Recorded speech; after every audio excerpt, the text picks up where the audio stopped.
اللہ تعالیٰ نے حضرت آدم علیہ السلام کو 4 شرف بخشے۔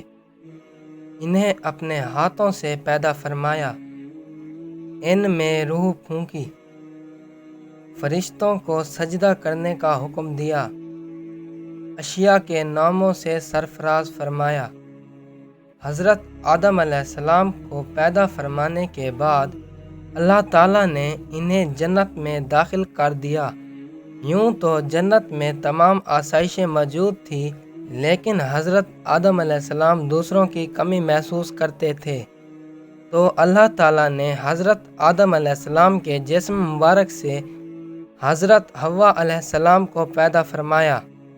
اس کے بعد دونوں سکون سے رہنے لگے۔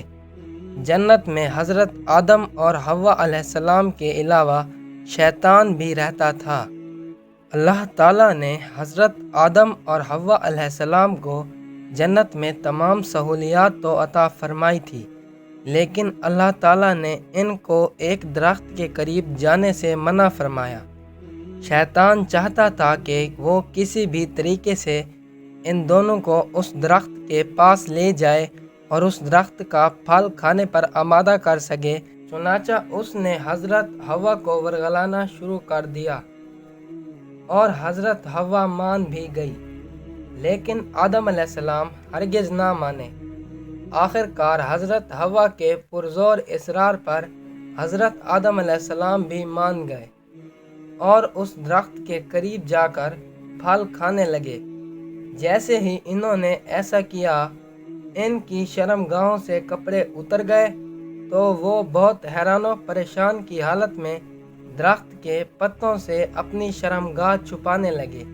تو اللہ تعالیٰ نے ارشاد فرمایا، کیا میں نے تمہیں منع نہیں کیا تھا کہ اس درخت کے پھل نہ کھانا اور شیطان کی باتوں میں نہ آنا؟ بے شک یہ تمہارا بڑا دشمن ہے۔ سورۃ اعراف۔ جب انہوں نے اللہ تعالیٰ کی پکار سنی تو خوف سے ڈرنے لگے اور اللہ تعالیٰ سے شرمندہ ہو کر معافی مانگنے لگے۔ اللہ پاک نے فرمایا، تم اسی میں جیو گے اور اسی میں مرو گے اور اسی سے نکالے جاؤ گے۔ سورۃ اعراف آیت نمبر 25۔ تو اللہ تعالیٰ نے انہیں زمین پر بھیج دیا۔ ان دونوں کے ساتھ ساتھ اللہ تعالیٰ نے شیطان کو بھی اس زمین پر بھیج دیا۔ زمین پر آنے کے بعد حضرت آدم بہت شرمندہ تھے اور حضرت حوا کی جدائی میں شدید مشکلات پیش آئی۔ روایات میں ملتا ہے کہ حضرت آدم کئی عرصے تک اللہ تعالیٰ سے اپنے گناہ کی معافی مانگتے رہے۔ آخر کار اللہ تعالیٰ نے حضرت آدم علیہ السلام کو معاف کر دیا اور ان کو حضرت حوا سے ملا دیا۔ تو ناظرین، اہم بات یہ ہے کہ اس دنیا میں حضرت آدم کا پہلا کھانا اور لباس کیا تھا۔ حضرت ابن عباس سے مروی ہے کہ حضرت جبرائیل امین 7 گندم کے دانے ساتھ لیے حضرت آدم کے پاس آئے اور ان کو زمین میں بونے کا کہا۔